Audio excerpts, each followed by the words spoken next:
Hello AOS fans, Robin here, and I'm back with a Meta Matters video for you, and for the first time ever I'm doing it in visual. We've changed our setup a little bit so we can make more face-to-face videos, which I hope you like, potentially more interesting, visually arresting or not, yeah, so I'm going to do this to the camera. So hope you enjoy the new format. Let me know if you don't. Let me know if you'd rather not see my face, whether you like the Night Vault or what will soon be the Beast Grove logo. You prefer that, let me know, and I'll see how I go. But today, what I wanted to ask was, does Games Workshop have a Dreadfane problem? And I think the short answer to this question is no, they don't. And that would make it for a very boring video. So I'm going to just expand upon what I mean. I don't really think it's an issue. I don't want to sound like I'm griping. I hope I'm not griping. I just kind of feel like there's some odd decisions made in this Dreadfane box, and I just wanted to chat with you guys about what you thought. Now, the first one has perhaps gone away a little bit. Well, the first one is almost like the last thing I was going to say, but now I'm going to say it first. And that is that there are 32 faction-specific cards in Dreadfane, and there aren't that many in the Night Vault and Shadespire warbands. And I was wondering how Games Workshop are going to reconcile this. Well, Jason Standen, the owner of Underworld DB, has eagerly-eyed noticed that on the Becca Scott video that the card numbers suggest that they're going to move to 32 faction-specific cards. And I think that's great, and it would be in keeping with Dreadfane. So that kind of gets rid of that one. He's noticed that the way the numbering works, they go beyond 30.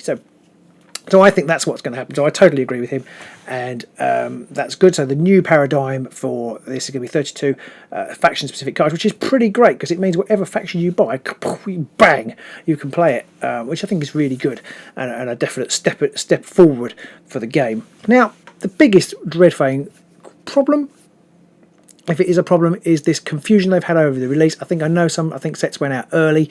Then you've got this thing, it's regional, so not everybody can get it. So there's loads of really popular, there's loads of really excited and keyed up players in the UK who cannot get hold of Dreadfane unless they go to America and pay customs excise and all that kind of stuff, which seems a bit rubbish to me and not necessarily the best way to treat your fan base. I know Games Workshop want to bring in new people with this game, and I think releasing it through Barnes & Noble is a really good way to do this. I think the game in its simplest form is a really easy entry-level game, and I can completely understand why Games Workshop want to step outside of the Warhammer stores and bring people in.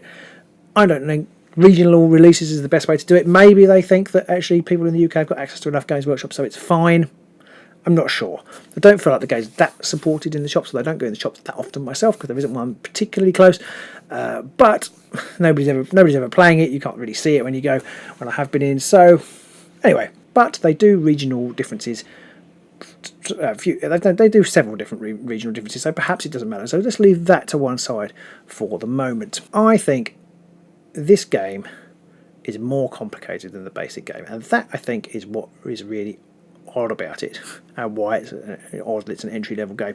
I can completely see there's no deck building, which is probably a good thing, although it seems to me they may be moving that way anyway, and I guess that means that people can just pick up a box and bring it into their Dreadfane games, which is probably why they've done that, and that does make sense. But because of the nature of the fan base of Warhammer Underworld, the wording has been really tightened up on some of the cards, and they've obviously implemented the keyword system, which is simpler. But I think the cards and some of the inspire conditions and reaction conditions for Dreadfane are really complicated for what is supposed to be an entry-level game. You've kind of really, some of them you've really got to read and get your head round, and not only are they necessarily complicated, even if they're simple actually to understand when you read them, there's something about the human brain that when given several, so they've got the dual cards that have several conditions, when given that kind of thing, I think it's difficult for the brain to pass that first time. So it's almost like when somebody gives you directions, you listen to the first two, and the third one they can say whatever you like. And I think that there's a little bit of that, and I found some of the cards, even though I've played the game a lot, and maybe because I've played the game a lot, to be fair, I misread the cards, or I come to fulfill the condition, then discover that I couldn't. Now that might just be because I'm an idiot, but you know, there are lots of idiots out there like me, and maybe we need a game that's a little bit simpler. Maybe. I just think there were just some cards that are just because they've tightened up on the wording and tried to be really specific. It actually makes for a simple game, you don't need that. It's only because people like to find those little wedges and crowbar their way to victory by breaking open things. And I know that happens. You see it all the time, and I know that's why Dreadfane has to be kind of cut down. But I almost think maybe it would be better to not have this as going to be part of the competitive scene, because you have that other issue of, because of the kind of woolly release and the regional issue is, are things going to be things going to be competition legal, or are they not? Nobody quite knows. Everything's up in the air. And I kind of feel like they should have just waited for the competition standard ones and just released them as ordinary Warband boxes, and these were cut down with simpler objectives. I mean, there are no, in the Dreadfane box, there's no whole objective 1, whole objective 2, there's no supremacy, there's no annihilation. All of these are very, very easy to understand cards. Some of the objectives in here are quite difficult to understand. They're quite difficult to achieve. So I don't really feel like that was a simple way of playing the game.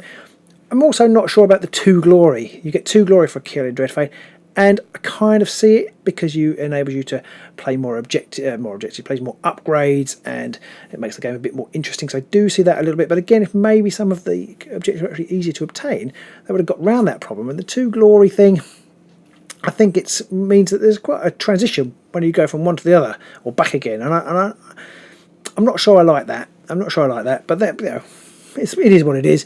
The hazard cards, they're good, they're interesting, they add a bit of variation, but does the game need that variation? Again, I'm not sure. And again, it's just one more thing to forget if you're new to the game. And obviously you don't have to play with them to suggest that you don't play with them. They add some nice flavour, and obviously they make it less competitive because it changes the conditions. But I think some of them actually make the game harder for if you get a bad condition, then it can make, and the game's pretty tough. If you're the Condemned Ones, which is kind of my other gripe of the game. If you're the Condemned Ones, so far we've only played a couple of games, but I think it's really difficult. The game, I think, is harder if you're playing the Condemnors or the Condemners. It's their random inspire condition, which again I find a little bit unsatisfactory for a beginner game, because the ghosts, they have a very they can control their inspire conditions. So again, you feel like you're in control. You're learning this game. Oh, if I do this, this happens. And if you're playing the Condemners, it's like I attack, I haven't inspired, and it's quite hard to inspire. And then not only to inspire, because of the nature of I think the brain, it's like, oh, fantastic, I've hit, or particularly defense, oh, brilliant, I've saved, I've defended, but I've completely forgot that rolling a crit is significant. And so I just feel that for a beginner's game, the inspire condition isn't quite right. Are these a problem? Are any of these things a problem? Not really. The game works, but what I don't understand is actually the simple Nightvault core set, Beastgrave core set is no more or less complicated than this Dreadfane. So I don't understand the inner workings of Games Workshop and distribution and all that kind of thing. I don't really know why they didn't just either repackage or just push out Beastgrave through Barnes and Noble and not bother with Dreadfane. I'm not sure what it adds. That's really my thing. It's not really, I know that's not a problem, and obviously all units that you sell of anything is really good. Lots of us out there have bought the Dreadfane box, so they've made those sales anyway, but it's people who would normally be in the Games Workshop store, gone to Barnes & Noble to get it, so why not just sell it for Games Workshop stores? I don't know. There must be reasons for it. I just feel that it doesn't add anything to the game, and particularly with this confusion around the tournament scene, it's taken a little bit away from the game. It's when they could have just sold core sets. I feel that the hazards and some of the complicated objectives in particular make the game no more difficult. Okay, you've got 2 boards to choose from in a core set of Warhammer Underworlds, so this is just a single board, so that's a little bit more difficult, and the objectives are printed, so that makes it a little bit easier. But I don't think of the concepts in the game, either of those 2 things were the most complicated things. I know they've changed it up a little bit for Beastgrave, but I don't think objective placement and even board placement, even if you just said you have to place them square, but you can choose which side you put it, that would have been easier and more in keeping with the game. So I just feel like I don't really understand. It's not really say that it's a problem. I can't ever imagine playing this over standard Underworlds myself, particularly, and I can't really imagine why they felt that it was a better No, I suppose I can't really imagine why they didn't just release Beastgrave more widely, because the game is just as good. That's really, or if not better. That's my thing. So not really a problem, but I just felt the game was great anyway. I'm not sure this new version is any better. If anything, I think it's slightly worse. So it just seems like a curious decision. But let me know what you think. Maybe you love Beastgrave. Maybe you love the hazards. Maybe you really wish they were going to make an appearance in Beastgrave.